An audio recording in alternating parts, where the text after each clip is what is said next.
Relationship with my father is really, there is no relationship. We talk sometimes, not often.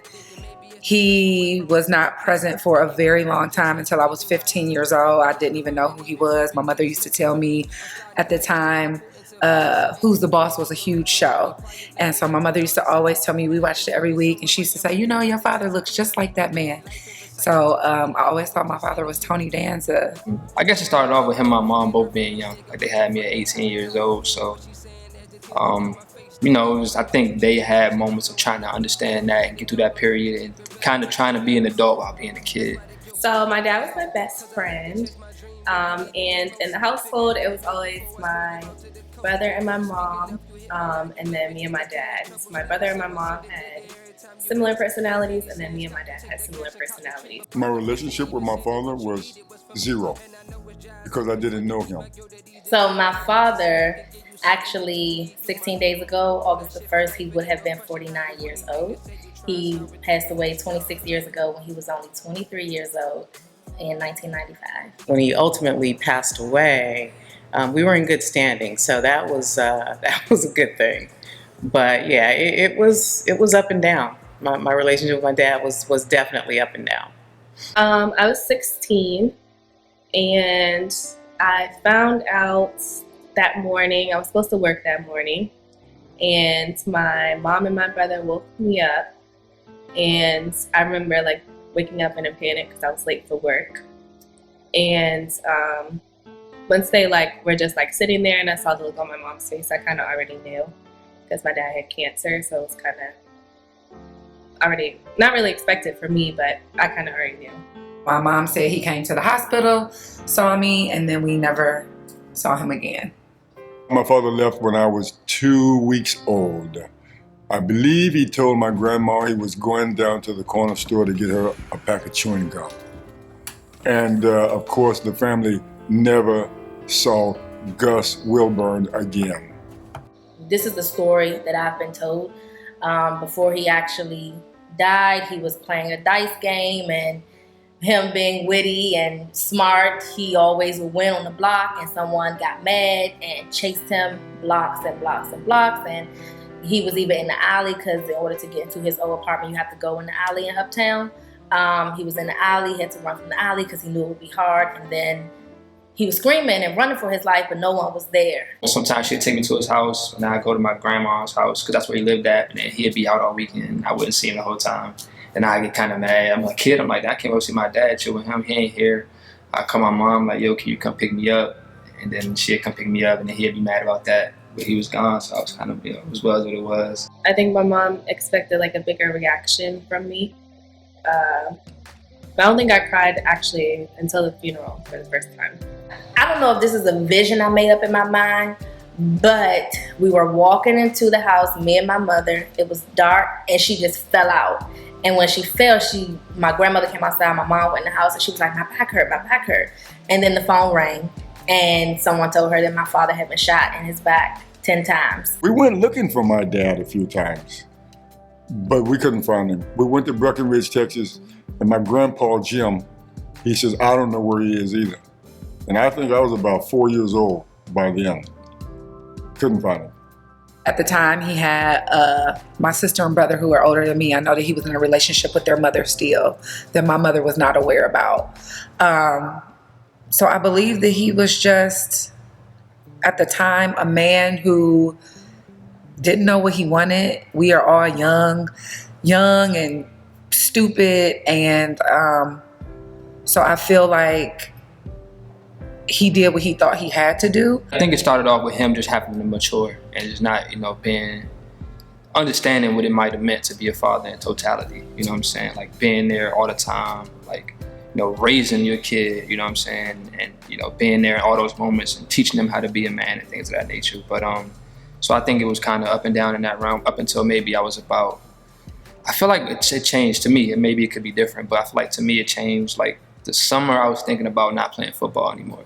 I was probably 12 or 13. I just, I kind of just wanted to have fun that summer and just chill with my little sister and ride bikes outside.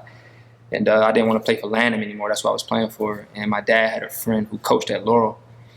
And I always wanted to play quarterback, and the other Lando never let me play quarterback. But he took me to Laurel practice, like, yo, my friend coaches the team, you know, just go out there, let's see if we like it or whatever. And I told him I wanted to play quarterback, and they was working me in, kind of let me play a little bit and let me learn the position.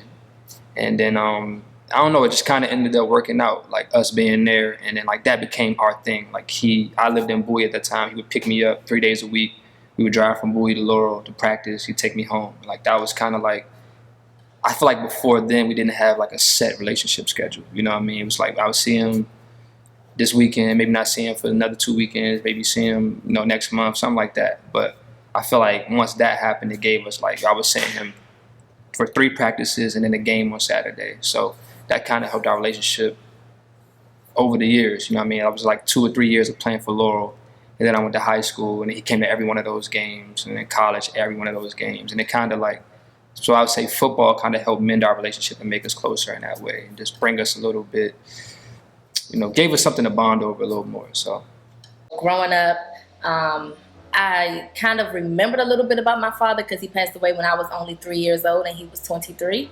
And so I would say after he passed away, I would have like these like visions. I'm calling them now. I don't really know, but I would have these visions of my father, like just remembrances of him talking about my ABCs and 1, 2, 3s. But when he was alive, I do remember like going over his house sometimes, and like my mom would drop me off.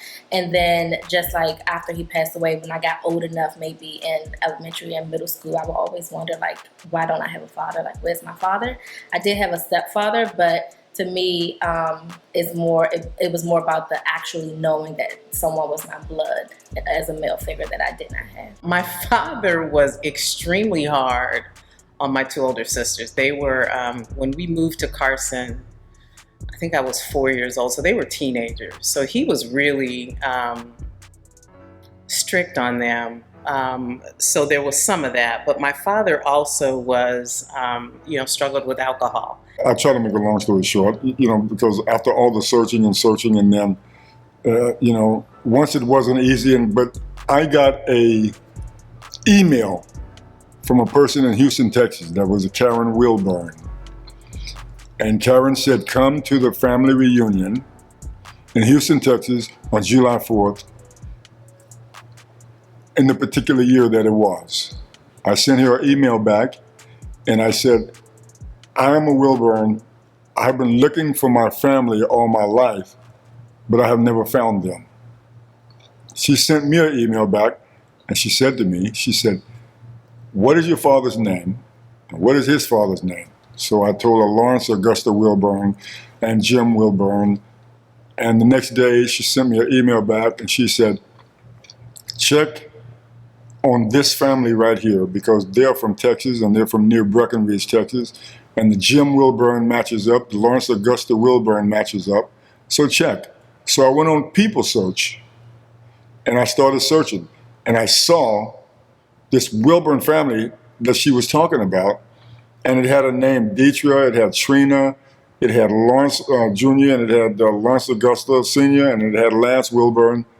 And I thought, okay, let me try. They had all these phone numbers. Not one phone number worked. Not one. And I thought, oh shit, I ain't never gonna find them now. Because if I can't get them on the telephone, and then somehow or another, something told me to go in LinkedIn. And I went in LinkedIn, and I put I saw Deetra Wilburn. And I saw this girl, a beautiful girl, and I sent her a message. And I said, hey, I could be a relative of yours. My name is Rudolph Wilburn. And, hit me back. Let's talk. And let's see if you know any Wilburns. So she hit me back within 24 hours. And she said, Rudolph, you are our brother. She goes, I am Deetra, your sister. She goes, our father, Gus, has been talking about you ever since the day that we were born, telling us that you have a brother out there, and his name is Rudolph, and you better find him. And of course, while I was looking, while they were looking, there's no luck at all. But when she sent me that email back, and when she said to me, my father told us about you. You are our brother. He's been talking about you all of our lives. Do you know what that did to me? Do you know how that made me feel? I'm a Wilburn, and my journey for the search of the Wilburn is over. I think at the time I used to be really upset about it. I think I wrote a book in 4th grade. Not having my father around for me has made me feel like I need to work harder. I remember turning 23 and I was like, oh, my father did not make it past 23. Like, this is a blessing. I really need to like make my time on this world matter in some type of way. I felt recalls about my relationship with my father and like how like upset I was about it and how like I felt like he wasn't there. You know what I mean? As much as I wanted him to be. And then I think at the end of the book, like he ended up realizing his mistakes. He came back and was more of a father, which is fucking crazy, right? It's like a 9-year-old. But it's just, I think that was kind of like a representative of how I felt in that moment. You know what I mean? How I felt about the relationship and how I wished it was a little better. My father having another family just made me extremely angry. I do have a relationship with my sisters and brothers. I moved from Cleveland, Ohio to California where they've always lived. So in the last 3 years, it has become so much stronger. However, when I get on Instagram or Facebook and I see that he is like grandfather of the year, he used to coach basketball for my younger sister's basketball team at our high school. It just makes me have a lot of resentment because I didn't have that, and my mother worked and struggled to make sure that I had everything that I needed. So to watch him have an entire family who they live in California with marble floors and Harley Davidson bikes and a swimming pool and a basketball court in their backyard when my mother was driving around in a car with holes in the floor, it just makes me very resentful. And when I see people like, man, I grew up in the house with my mother and my father, I'd be like jealous. Like, that's tight, bro. Like, you saw your father every day. Like, you know what I mean? You saw your father love your mother. Like, that's hard. I had a lot of insecurity issues, a lot of abandonment issues, a lot of anger around a lot that happened around my dad during that time. It just made me feel like I wasn't worthy. I have a lot of brothers and sisters. It made me feel like I wasn't wanted because I knew that he was in my brothers and sisters' lives. So it's taken me through a roller coaster of emotions still to this day. I'm not really the best at like having conversations that need to be had. I don't think I'm the best at like, this happened and we should talk about it. You know, I don't think we always confronted things that happened or like emotions and like how people. So I don't think I'm good at processing emotion or feeling emotion. Really, just be like whatever. Like it happened. All right, but cool. So what we doing? When I was 10 or 11, I had a dental appointment, and the tech calls my father into the room to talk about the treatment that I need. And she sort of explaining to him, I had broken a front tooth, fallen off my bike or something. And she's explaining to him what's going to have to happen. And she's hugging him like they're hugged up like a couple. And I mean, I remember I could probably, if she walked in this room right now, I mean, it was traumatic for me. I don't think I realized it at the time as being traumatic, but I didn't know what to do with those emotions. I didn't know. I was 10, 11 years old. I didn't know if I'm supposed to tell my mom. You know, it was a lot. I feel like I'm about to cry.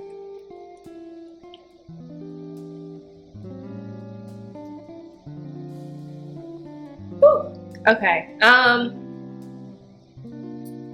Just abandonment issues, like kind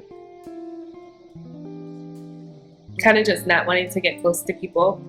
How can anybody, whether it's a mother or a father, just walk away from their children and not care if they're alive, if they're well, if they're hungry, if they're being well taken care of? So I just don't think that he's a good person. My dad wasn't able to express his hurts or trauma. And I think I was able, you know, through my own therapy to figure out, okay, that actually is kind of sad. And so to see that and not want to do that, to sort of go the other way. Knowing that my father passed away when I was very young and me not remembering a lot about him has made me okay with like going into the unknown and living in experiences where things are new to me. And I think that's because like me having so many questions about my father, about his life, about the day that he passed, about the person that killed him, just me having so many questions about that and learning to have to be okay with me not knowing, but knowing that my father did love me and knowing that I do need to still live out his legacy has made me okay with living in the unknown in other areas of my life, whether that's career, friendships, relationships. I never knew what a healthy romantic relationship looks like. And I also feel like women who are raised in a house with a woman, we are much stronger. We are much more a big presence in the room, if that makes any sense. So that femininity is lost somewhere along the way because you're always trying to fight what you think is yours. But if there was a father in the household, he could have been that power that you needed, and you wouldn't always have to fight for what you needed or what you felt like you were deserved. It's really interesting because when you're not aware of it, when you're not conscious of those things, I married someone very similar to my father, very charismatic. You know, alcohol was a crutch, and it was interesting because I talked myself out of that for a long time because my father drank hard liquor. My father drank Old Granddaddy. It was common to see him with a glass, you know, in the morning. And he drank hard liquor. The person I married drank beer. And so I talked myself out of there being a problem there because it was beer, right? And so for a long time, I was in denial about what was even going on in my immediate dynamic. Me knowing as a young girl all the feelings that I had, and you know, some of those feelings still come up where I'm just like, dang, I wish I would have known stuff about my father, or I wish I would know how my life would be.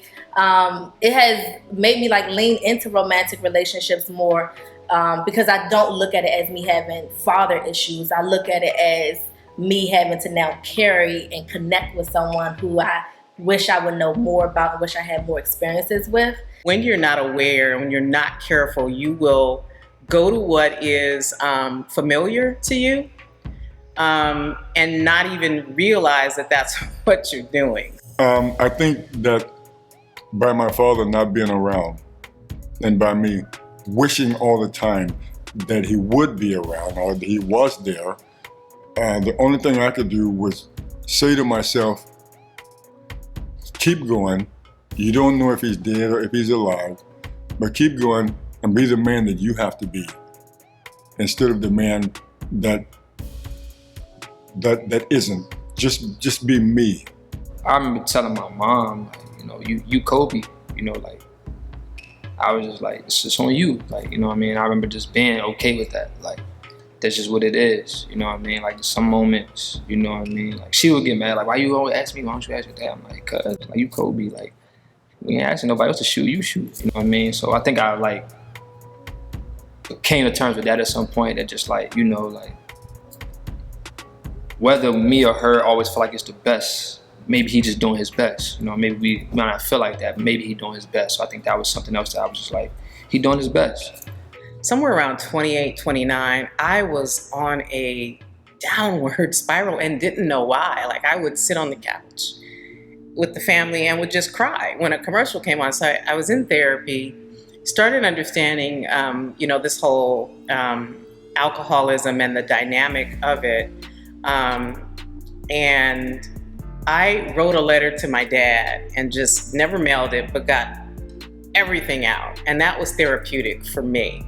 I will always run to reading a book or writing, not necessarily to my father, but just free writing. And even if I'm like having issues with someone, or I remember my high school sweetheart, he would always say, stop running to your book. It was literally one time we was in the hotel room, we were arguing, and in the middle of the argument, I just sat there and started reading the book. So I think that's kind of what I do. I I don't know if that's just me, like, what would my father do? Like, if it's just me, like, okay, let me just get back to the education. I feel like I get back to me when I get back to learning, because to me, learning and living are one and the same. I guess in those earlier years, like my granddad was there, you know, like, so I was living with me and my mom, were living with my grandma and my granddad. So like, he was always there, like he was always present in my life. My mom has brothers, and then my mom's sister has a husband. Like my uncles were always around and like kind of being there for me.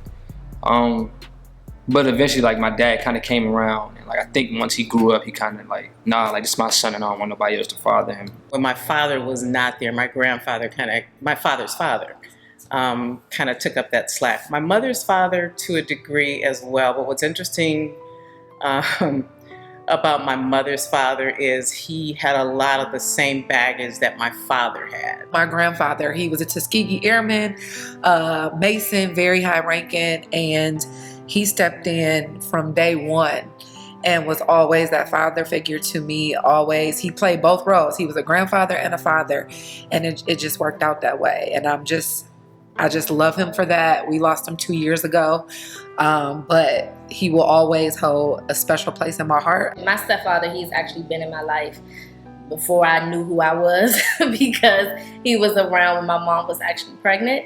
And then him and my mom got together and stayed together since, I would say, maybe 5 years old.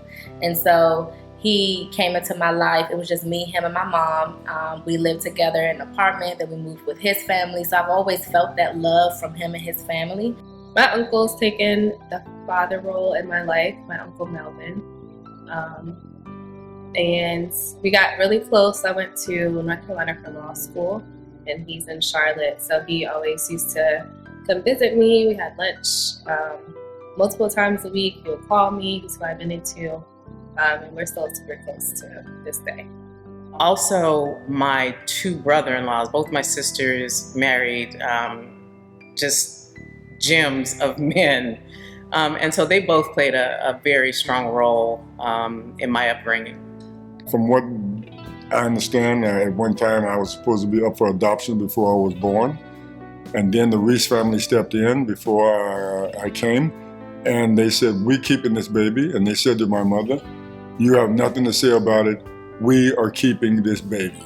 So go do what you want to do." And she went and did what she wanted to do, believe me.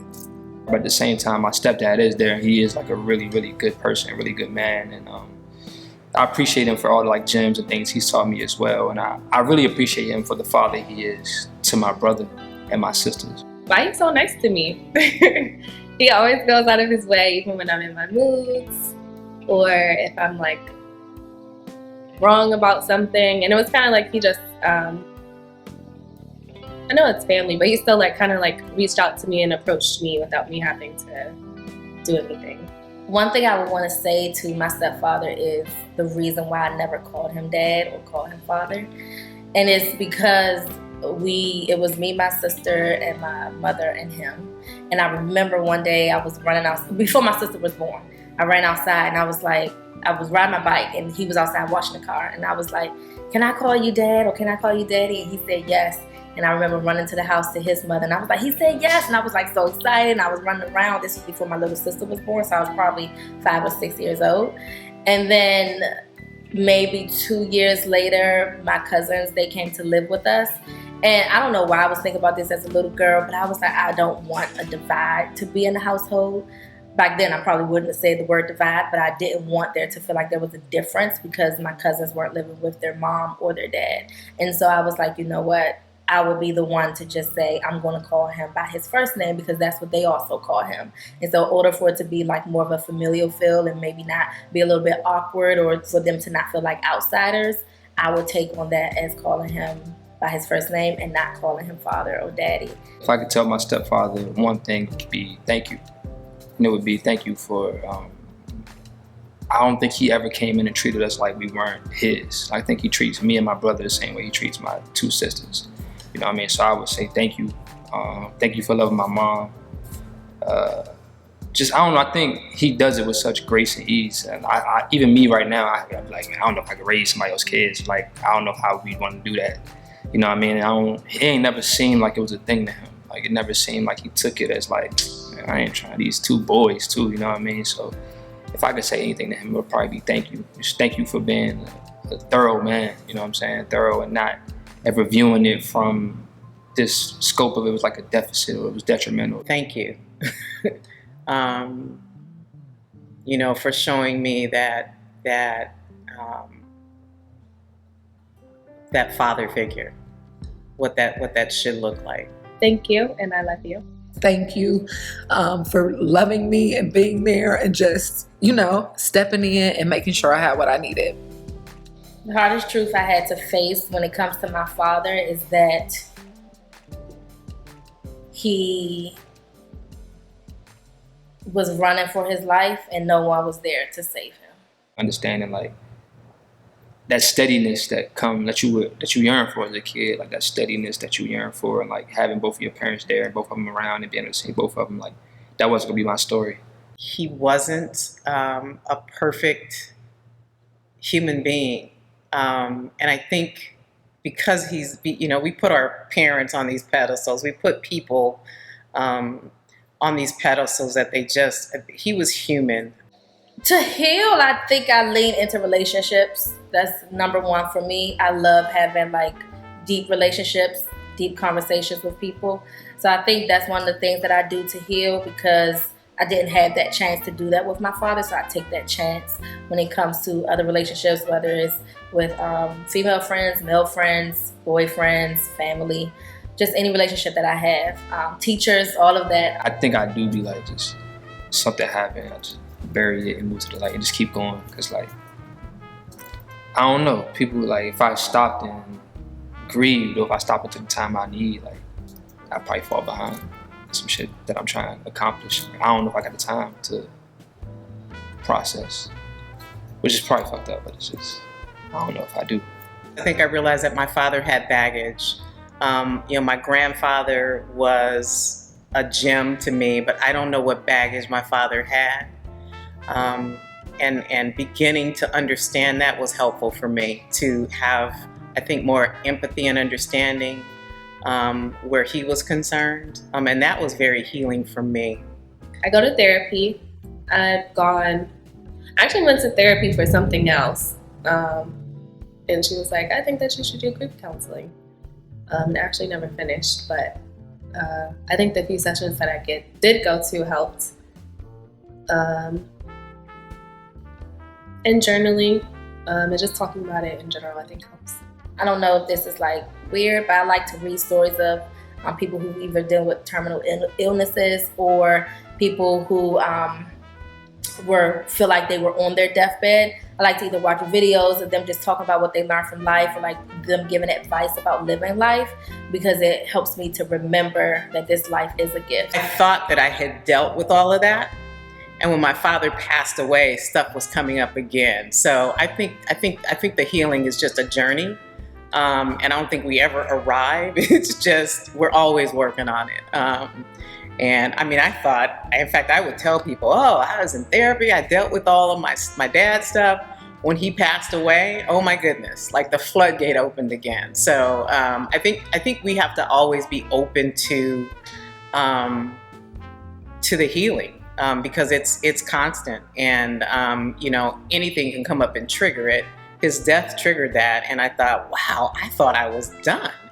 And still, there were things there that were coming up. So yeah. But right now, it's like he the coolest person I know. I think he's the coolest person. Like I feel like everybody feel like that when they be around him. Like, this nigga cool as shit.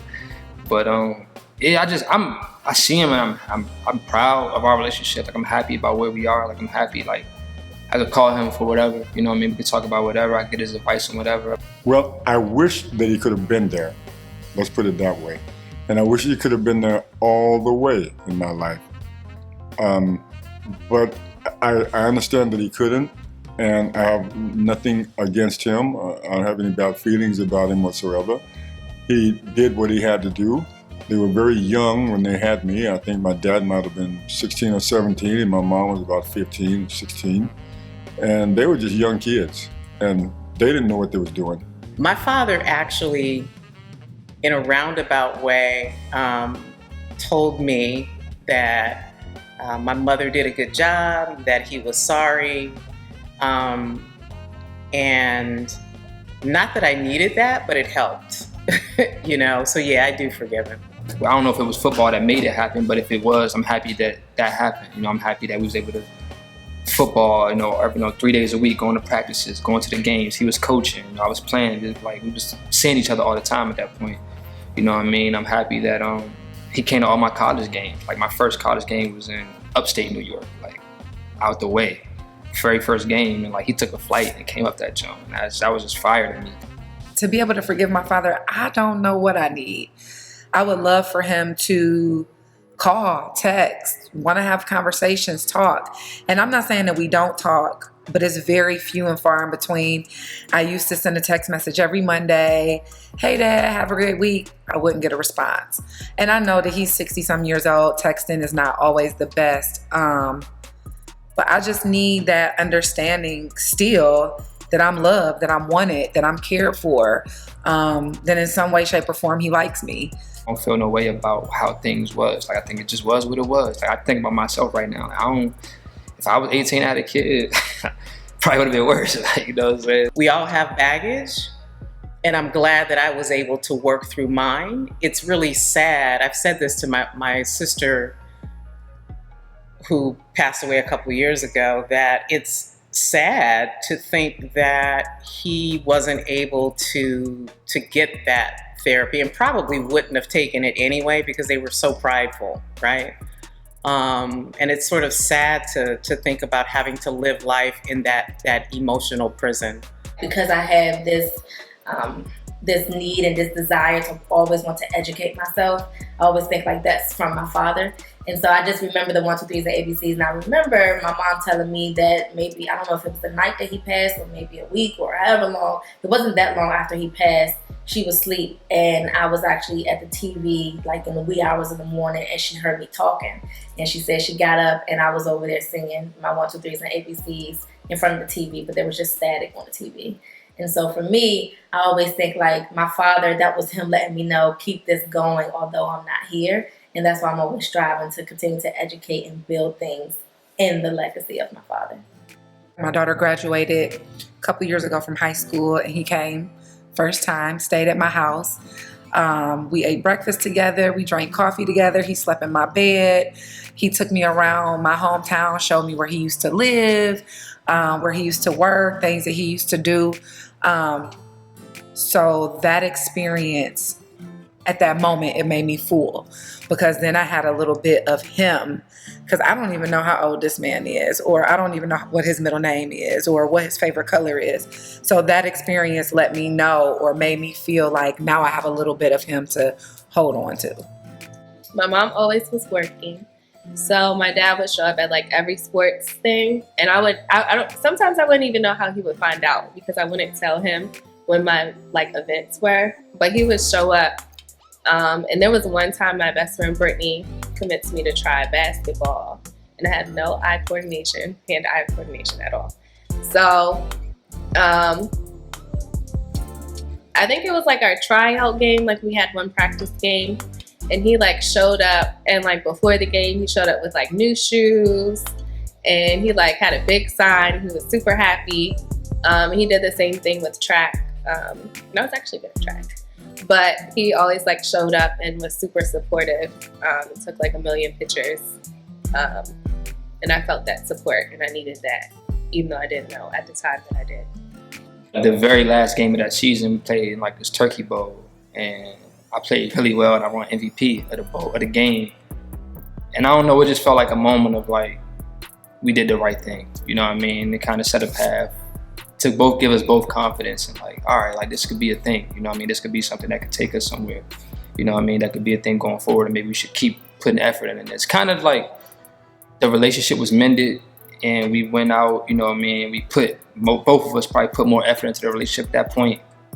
And it was kind of like a trophy that was more than just a football, but also kind of like representative of the relationship budding and becoming a new thing. So, yeah, I don't know, that trophy just seemed more meaningful than just a game, and just kind of like it was a trophy rewarding us for our relationship.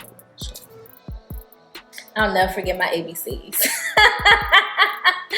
And I would cherish that, because it's not just about like A, B, C, D. It's about repetition. It's about like continuously working at something that is hard for you or you just don't know, and like making it fun. Because my mother said I was in front of the TV just like A, B, C, D, and he probably was there just like, you know, you got to dance with it, because he was probably in the moment of teaching that to me at 3 years old, and then he was just gone. He probably like, no, we got to finish this and you're gonna learn your ABCs. So I think I will always cherish that, to continue hustle, grind, and get things right even when it's hard for you, and make it fun so that you will want to do it and do it right. I had my first breakup in high school, and I thought it was like the end of the world. And I don't even remember his last name. But I remember like this one instance where he always like knew, like he had like a sixth sense or something. But I was crying, and I was like crying silently so no one could hear me. And he like came in and he like opened the Bible and read the Bible with me. If I could have one perfect day with my dad, it would just be hanging out, talking, learning things about him that I don't know. Maybe going to Puerto Rico and seeing the different places where he grew up, or to New York and see where he grew up there. Just that quality time, I think, would be the best experience. I would definitely share my experience of law school with my dad, because it's something that he manifested and we talked about when he was still here. I recently was promoted to an associate vice president at the company I work for. So yeah, it would be cool to share that with them. Ever since I was 20 years old, I've been in the music business, and I've been on tour, and I've been working a lot. And I think that my father and I would have had a great time together. Just being together, him being on stage beside me, or him being backstage, and us just going from town to town, from Spain to Germany to France, all over. I can just see us doing that tour that I just did. It would have been fantastic. I wish you could have been there, man. My dad's dream, it was to be a rapper. Like, that was his dream. That's what he always wanted to be. You know what I mean? I feel like having me might have slowed that a little bit. You know what I mean? I think he couldn't move to LA to be a rapper like I could have. Like, he couldn't move his whole life out here because he had a son. You know what I mean? So like, I can't wait to make some good money off of rap and be able to like retire him. You know what I mean? And like, I don't know. Like I'm living his dream. Like, you know what I'm saying? I'm living what he wanted to live, and like I'm gonna be able to retire him off of that dream. You know, it's in me from him. You know what I mean? So that'd be a full circle, just fire moment. Like, take him to the Grammys, you know what I'm saying? Like, that'd be hard. You still Jermaine without the Jordans. Like, that don't make you Jermaine. Like, you Jermaine regardless. Those not gonna make you anybody, you know what I mean? And like, I don't know, when I was a kid, like, I don't care, bro. Like, I just want the 11s, like, you know what I'm saying? But now it's getting older, I just be like, nah, facts though. Like, that don't, what did that mean? Like, it don't really mean anything. He used to always say, don't ever let nobody put their hands on you. So when I was younger, I took that as nobody, even my grandmother. So I remember one time my grandmother, she had to discipline me. And I yelled at her. My father said, oh, put your hands on me. And she was like, girl, your father, I don't care who your father talking to and what he talking about. You are my granddaughter. And I don't know. I've always said that to people in general. And then just growing up, whenever people would like mess with me, I would always hear that in my head, like, don't let nobody put their hands on you. And now today I take that as, don't let no one take advantage of you. Don't let no one lead you astray or lead you the wrong way. And so he's taught me strength, and just thinking about that since I was younger. And now today I look at it as, be solid and stand in your own, and make sure that whatever you do, you don't let no one take advantage. I also just admire how multifaceted he is. Like, I don't know, I always see people be like, man, I'm not doing that, that's weird. Or like, you know, I'm not listening to that music, I'm not watching that show, I'm not doing this thing. Like, even my mom, she do stuff like that sometimes, but like, none of y'all are more hood than my dad. Like, but he'll do all of that shit. And I think I admire that about him. I admire his openness. My biggest fear when it comes to thinking about my father is that I won't get to meet him. And whatever way two souls get to meet again after this here thing that we call life? I fear that if he passes, that I don't have that hurt and all that anger still built up, that I cannot go and see him off. But right now, I don't have that feeling too. When we're together, it's great.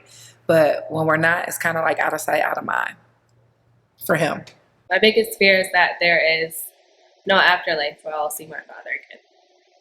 My biggest fear is that those traumas could repeat themselves in my own kids, and so I talk about them freely, and thankfully, I think we've broken that addiction cycle. I'm scared that I'm gonna spend so much of my life chasing something, success, that I'm not gonna spend as much time with them as I could have. I think that's my biggest fear. Like they getting older, you know what I'm saying, and I'm getting older, and I don't know, I'm spending my life relentlessly chasing this passion to feel like I can put my family in a better position. You know what I mean? It's allow them to have better lives, but I don't know. If you ask them, they might have said they would have rather me just been there. Woo! I don't know if I need to hear this, but it would feel amazing to hear my father say, no one, not even a bullet, could come between the love that I have for you.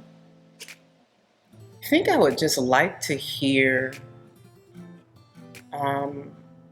his story a little more. What was his baggage? I could definitely use the positive affirmations. His experiences as being a father, I just want to hear him, like, what was it like from his perspective, because I have a perspective and that's my perspective, but I don't know everything about him or like what he was going through at those moments or like who he was at that time. I have no idea for real. So like that could change the story completely. That could change how I view it completely. If I could ask my father one thing, it would be, why don't you love me? I would probably ask him what's one thing that he wanted to tell me that he didn't get a chance to. I think I would really like to know what it was like, what his experience was as a child growing up. I don't know a lot. I have pieces. What was it like having a kid at 18, and like what were the hardest parts about it? You know what I mean? Or like what was kind of like causing you some of the struggles you were having? You know what I mean? Like what was it exactly? Like, you know what I mean? And then maybe like when did it click for you? You know what I'm saying? Like when did it kind of like, what was it? Like was it a conversation you had with somebody? Like was it something you watched? Or was it something, you know what I'm saying? What was it? Like what did it for you? That would be something I would like love to know. What was going through your head when you knew that your life was, or you felt that your life was about to end? Why did you leave?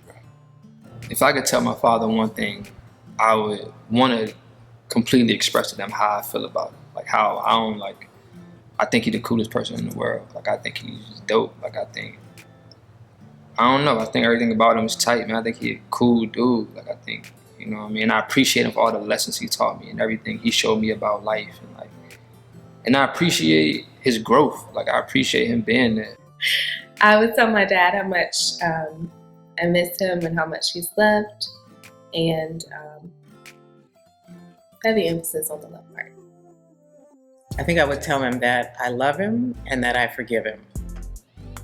I would tell him what I do to continue to build a relationship with him, even though I don't remember much about our relationship.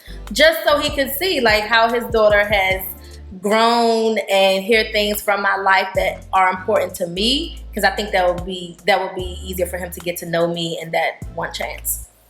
If I could tell my father one thing, it would be that your children need love. As parents, we have to be there regardless if we want to or not. And we make the decisions to bring our children into this world. So once that decision is made, then we have to mature and understand what they need from us and what we need to give them. I would tell him that I love him very much. And out of all of these years that we have never communicated with each other. And I thought about it many times in my life. And I just wanted him to know that I was never angry with him. I would never have been angry with him. All I wanted to do was to catch up with him, put my arms around him, and then say, okay, it's over, it's finished. Here we are standing face to face now. Let's go down this road together. Let's go down the road together. I'm cool with the story. Like I want them to know I'm okay with our story. Like I'm not. It might have could have been better in the first couple chapters, but like I'm not pressed to go back and rewrite it. Like I'm cool with how it turned out. Like it made it a more interesting story. I have more certainly tried to become a better dad, try to be a good dad, and try to learn lessons from what I went through in my lifetime by not having a father. And at 15 years old, losing my mother, that turned me crazy, I tell you. And so it's like, sometimes I get a little sad when I think about it, but that's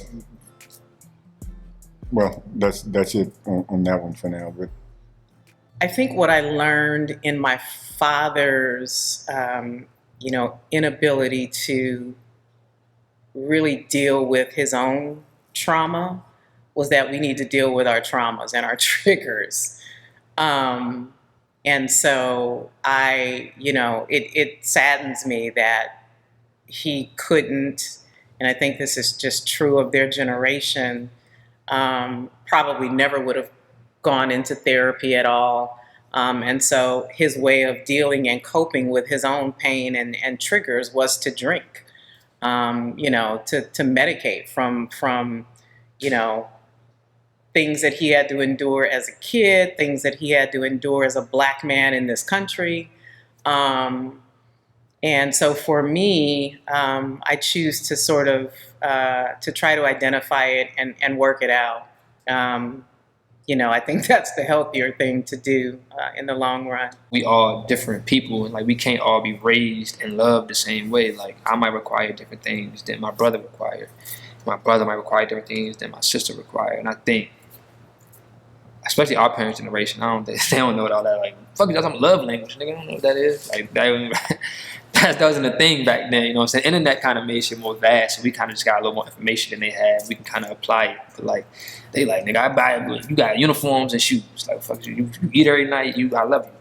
You know what I mean? Just maybe understanding that like your kids are individuals. You know what I mean? And like they probably just all require different things of you. Like one kid might be real sensitive and needs you to be real loving to them, and you know what I mean, needs you to affirm them and make them feel like they love and they're special. And one kid like, bro, I'm cool. Like just give me this uniform, these shoes, like make sure I'm fed. I know we good. You know what I'm saying? It's more transactional. But yeah, I think that's like a really big thing that I feel like I would try to implement. Like, yo, all my kids are completely different people. You know what I mean? Like, and just being understanding of that and trying to take that into account with how I speak to them, how I raise them, how I like try to discipline them, how I teach them. That's definitely something I'll transfer into my household with my kids, is the power and strength and the power in building yourself so that you can go out and help to build the world as well. Play a sport and play an instrument. And like my kids are 100%, they have to play an instrument and a sport. That's just like one thing that he always told me to do that I never did, but like in my house, you're gonna have to do it. Even though I'm not there yet, I would just say for fathers and children who have the same dynamic as me and my father, I would just say, work on it.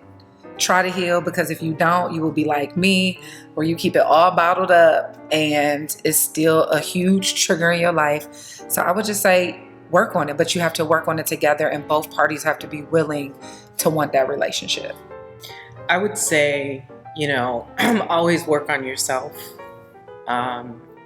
Because I think in the working on yourself, you begin to see the other person, be it a parent, a spouse, whatever. You begin to see things differently.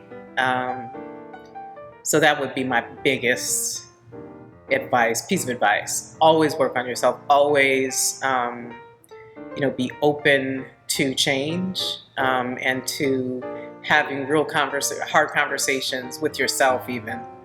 I think we all know how we are today, and like you go through things, you know what I mean? You have bad days, you have off days, you have off weeks and months, so years, you know what I mean? And like, I know we like a lot of times, like parents gotta be superheroes, but at the end of the day, they really just human, you know what I mean? And like, I don't know. I don't like to tell people to lower their expectations for shit, but I mean, it could lead maybe to a little less disappointment and just a little more acceptance of like, this person is human the same way I do, the same way I mess up, the same way like, I think we've all had relationships, whether they be romantic or brother, sister, like, and I know I failed a lot of my relationships. Like, I'm not the best brother or the best son, the best grandson, the best cousin, you know what I'm saying, best partner all the time, but I try, you know what I mean? I'm trying, it's just a lot of shit going on. It's hard being a human.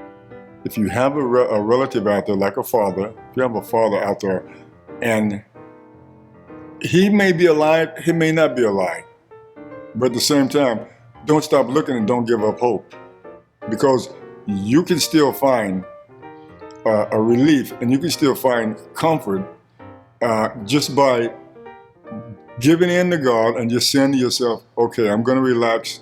If I can do it after 65 years and then find my family, anybody can do it. You just got to be calm, you got to be relaxed, and you got to listen to what God is telling you. Allowing that room for people to grow too, because that's another thing I think sometimes, like, we're so upset and we're so fixated on who this person was and what they did to us that like we're not even okay accepting who they might be now, who they've grown into. So allowing that space for this person to even become more, like, I would tell people who lost their fathers not to hold it in. Take your time to grieve, because if you hold it in, it's going to come out at other times where it's inappropriate. I think we generally as a people, but in particular, Black men just have this aversion to talking about hard subjects, you know, emotional and everything else. And so that would be my advice. Allow yourself to be vulnerable. It's okay. It's actually sexy. That don't got to be our story forever, you know what I mean? And that, like, you know, is, you know, things could change, you know, and it might take you to do it, you know, it might not always take, he might not be able to do it, or he might feel like it's gone too far for him to do it, or it might take something to do it, and not you or him, like something that has to happen that kind of brings the union together, you know what I mean? I would say just think about like what are your true deepest desires and what do you enjoy, and just start to say it. Just start to say it out loud and speak it, because when you do say, I believe when you do say people's name, or you do like put your thoughts on that person, you start to like feel that person or feel some type of energy around you, which I say is that person. So if you can, definitely talk to someone that reminds you or know things about your father. And if you can't do that, definitely just start to speak to them out loud.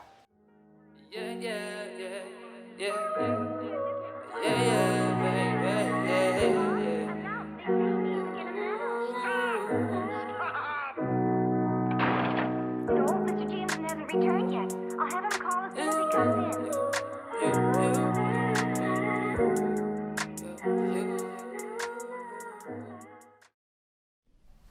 When I was just 3 years old, my father was murdered. He was shot 10 times in his back. How, I don't know. Why, I don't know. But I know I have his legacy to uphold. I remember growing up, I think to myself, and sometimes I say out loud, I wonder what my life would be like if my father was alive. You see, I remember when I saw his certificates, from his swimming to his mathematics, how he gave back to his community, and oh, how he made it to the top of his school spelling bee, and then he had me. I remember him saying, don't ever let nobody touch you, and he taught me my ABCs and made sure I knew how to count too. And I remember my mom telling me that after he passed, one night she was asleep, I got up, went to the TV, there was static, but she woke up to me singing A, B, C, D. That's how I know, regardless of what the situation may be, he taught me my A, B, C, D. I gotta push forth like I'm his living legacy, cause I'm his living legacy. Don't forget about me, love.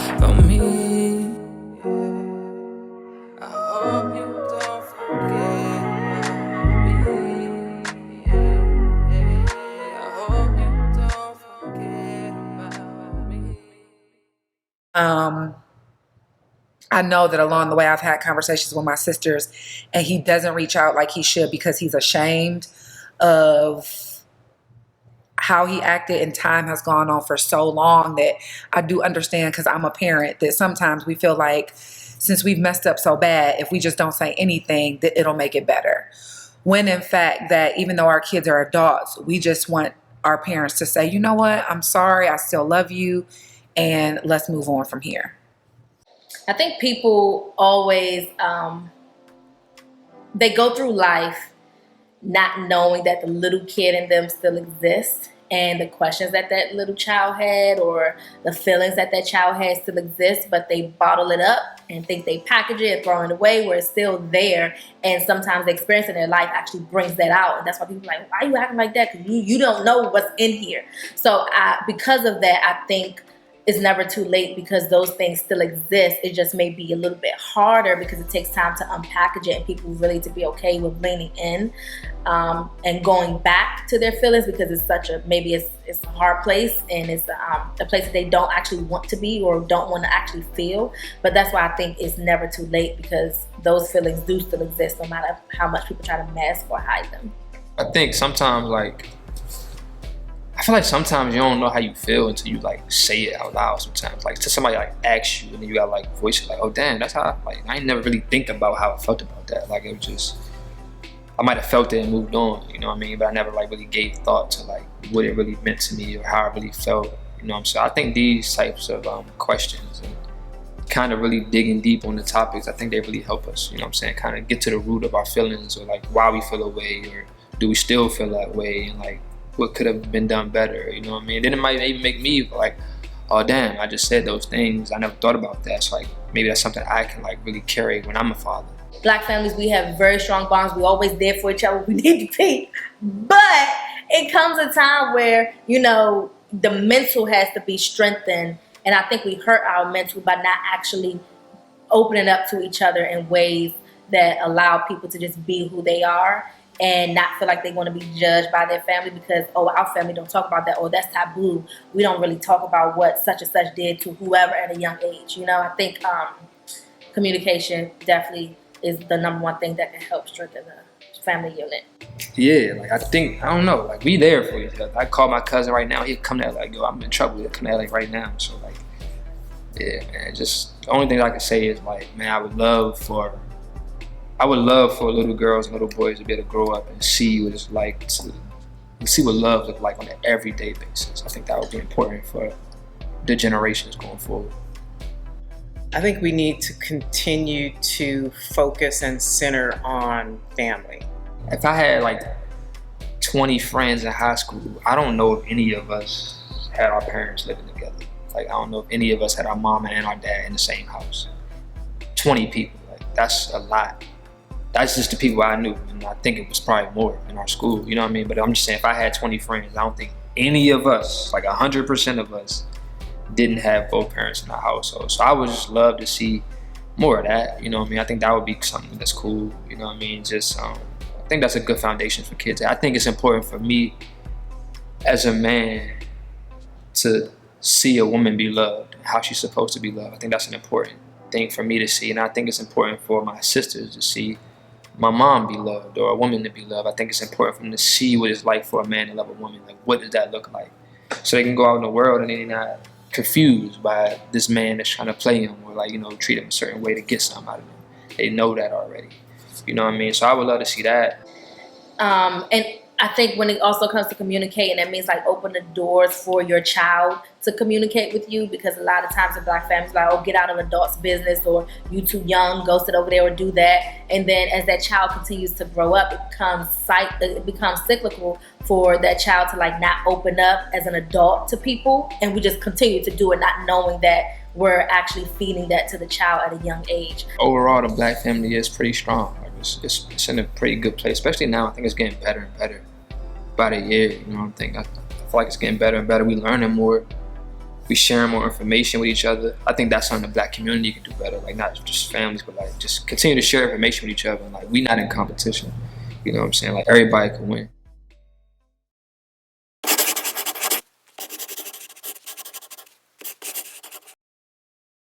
Daddy, oh my gosh, there is so much I need to tell you about, just me. My mother, she's still the crazy woman that you've known. So we're not gonna really talk about her. I'll let you talk to her on your own.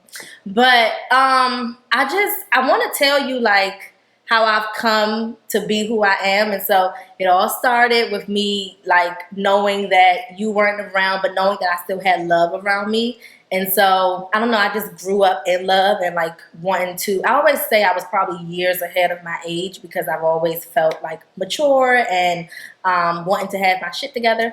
And then also just wanting to like build relationships with people. And so I think I got that from you and like maybe our relationship as well. But enough about, the love part and me growing up. I really want you to just know that throughout my life, I've always had a knack and a knack for wanting to just travel into the unknown, whether that's like physically or whether that's like mentally.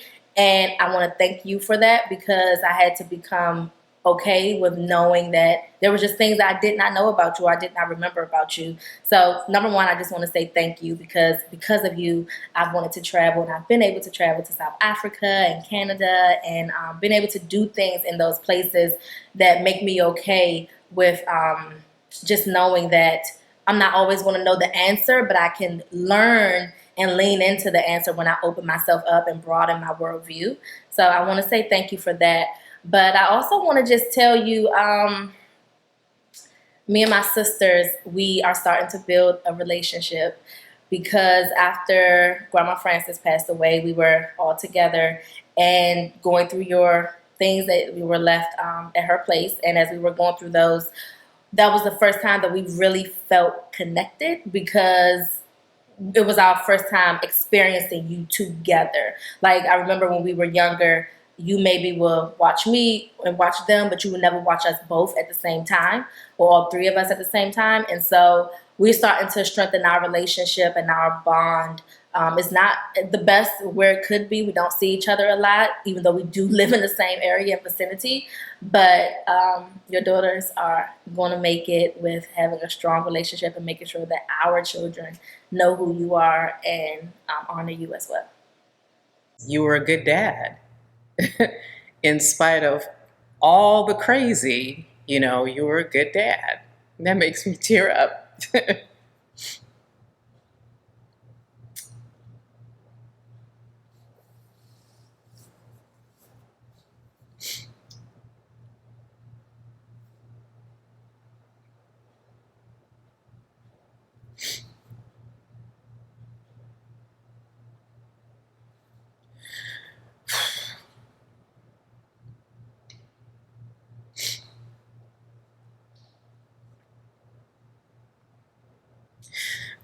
There is something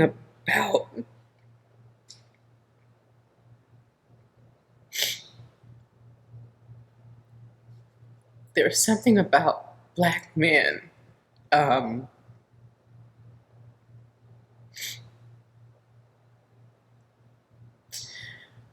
being labeled so negatively and being thrown away.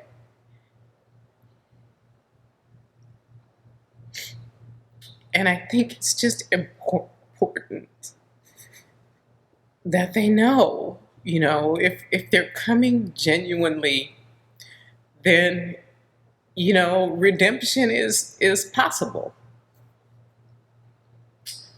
Yeah. Thank you. I'm saying thank you for being my father. Thank you for like continuing to write your story. Thank you for like continuing to put the work in. Thank you for evolving and developing as a person, as a man, and what I'm saying, and then taking those lessons and bestowing them upon me and like growing with me. And like thank you for growing as a man and then just being my dad, and then allowing me to be my son and be who I am and not ever making me feel different for who I am. You know what I'm saying? The paths where we align, the paths where we might be two different, separate types of people. You know what I mean? So I would say thank you. And I would say I love you. I would say, you know what I'm saying? Like you was there for me. Like I appreciate everything.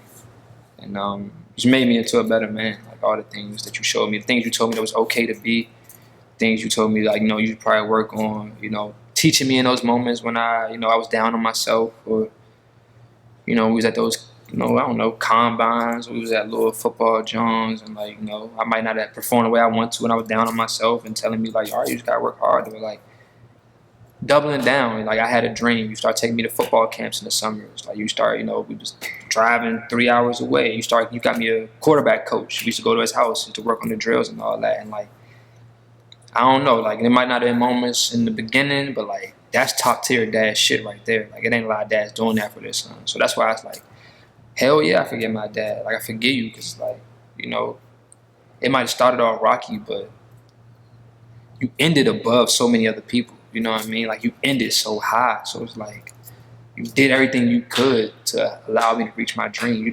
You exhausted every single resource you could have at that time. And like, I don't know if it's better parenting than that. You know what I mean? So yeah, I just thank you. Like, and I appreciate you for your growth. I appreciate you for everything you did for me. Like, the shit is amazing. I feel like I have one of the best dads in the world.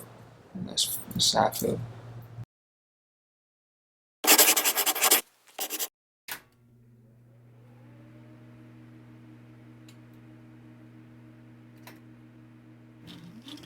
So I have a 11-year-old daughter. She'll be 12 this year. Her name is Michaela. And as far as our relationship, it started off great. Like, when she was young, like I said, we did so much. I was always there. I took her places, aside from work. Sometimes I had to work and I would leave and be gone. But other than that, me and her mother didn't live very far away from each other. So I saw her pretty much when I wanted to.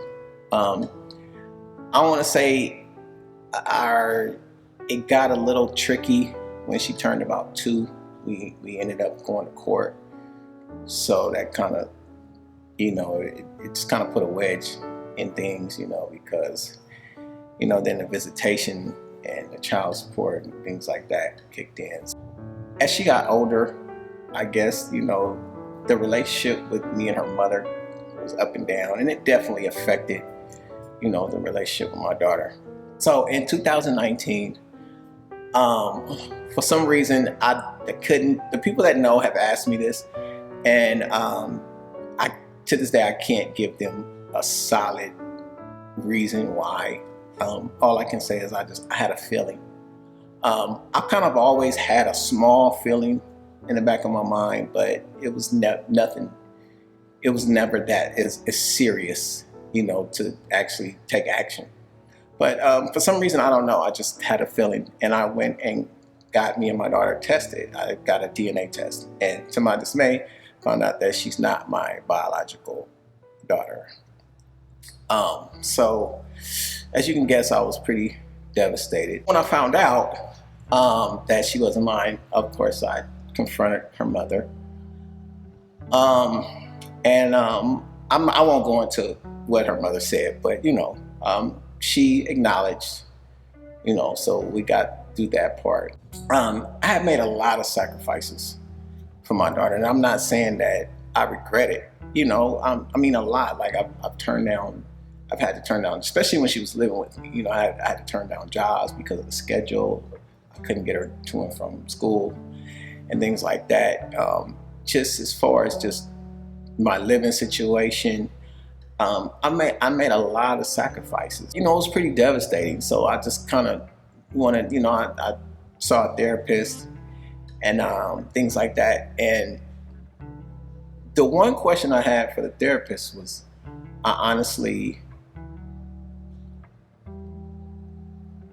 the question I had for him was,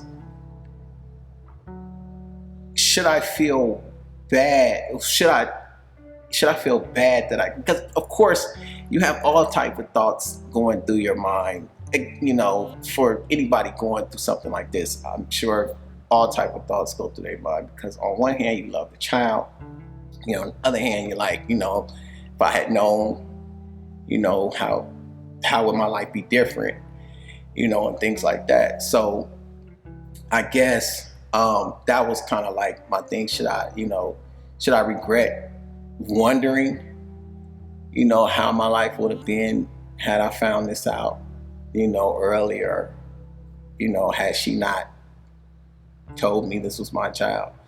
I love her to death, but at the same time, it's like, my life, I can't help but wonder what my life would be like, had I not been in this position. So I moved to Los Angeles. And of course, at the time, my daughter, she didn't know. She didn't know. So she was upset that I was leaving, that I was moving to Los Angeles. I talked to her mother, and I asked her, I said, I don't want to tell her, Michaela. I don't mind telling Michaela. Like, we can keep that between us. But what I would like for you to do is just me and you. Let's me and you work it out, co-parent, things like that, and just take the court completely out of it. Just eliminate all of that, and let's deal with this between us and be her parents and co-parent. Her mother told her.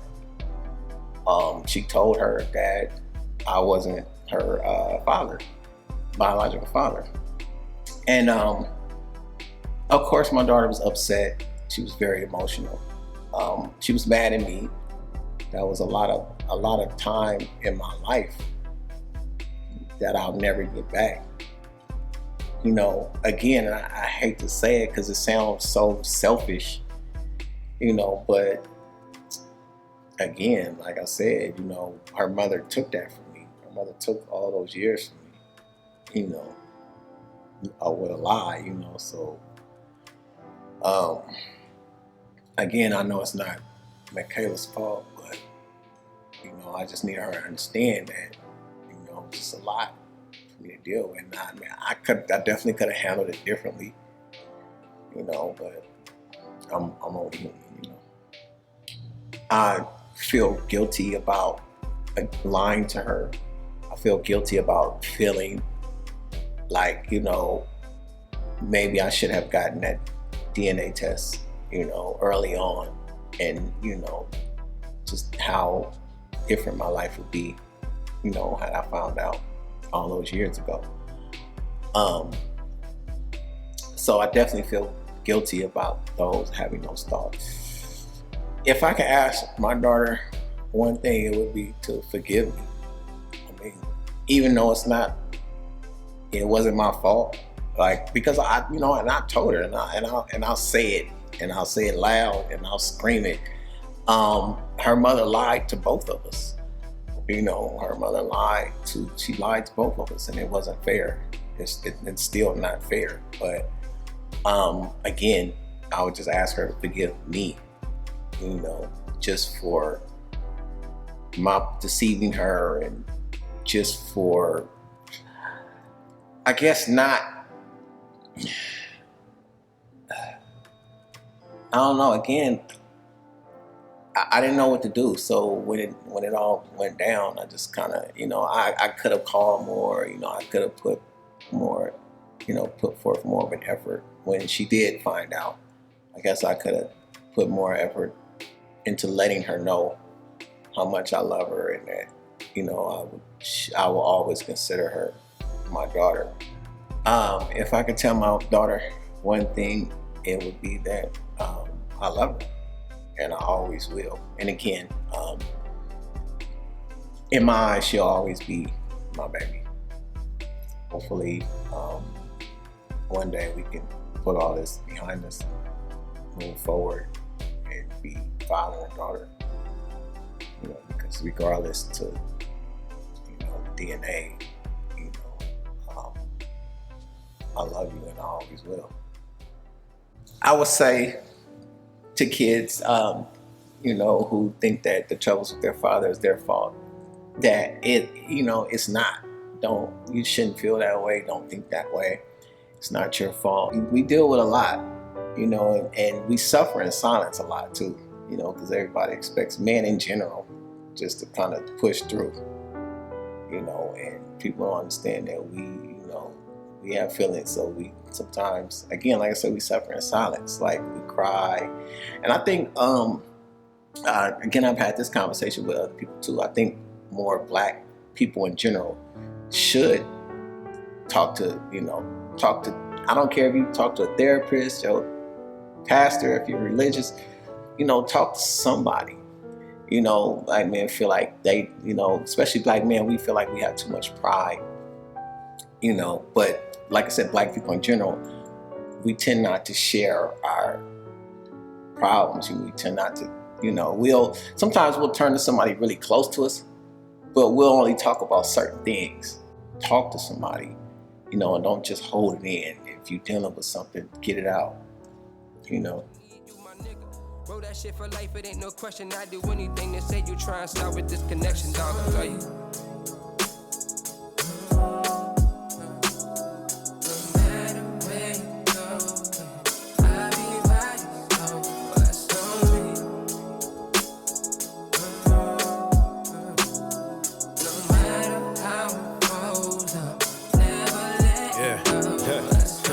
Talks with Allah, please clear my path from Wahala. Lately it's filled with trauma and heavy talks with my mama. No, she questioned the mission, just tell her kick back, I got her. I watched her sacrifice and get a boy her last dollars and all the nights I woke up to the sound of your tears. Popped the reason in the stew all night with all of my peers. Wanna remove all of your doubts and your fears. Lost my cousin this year, that shit changed me for death, you're never prepared. So I fear that I'm riding with the AC on no gas. Hoping I don't break down, more so hoping I don't crash.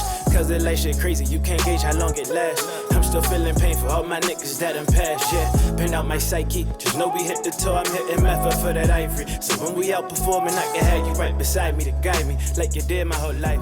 Till we meet again, my nigga for life.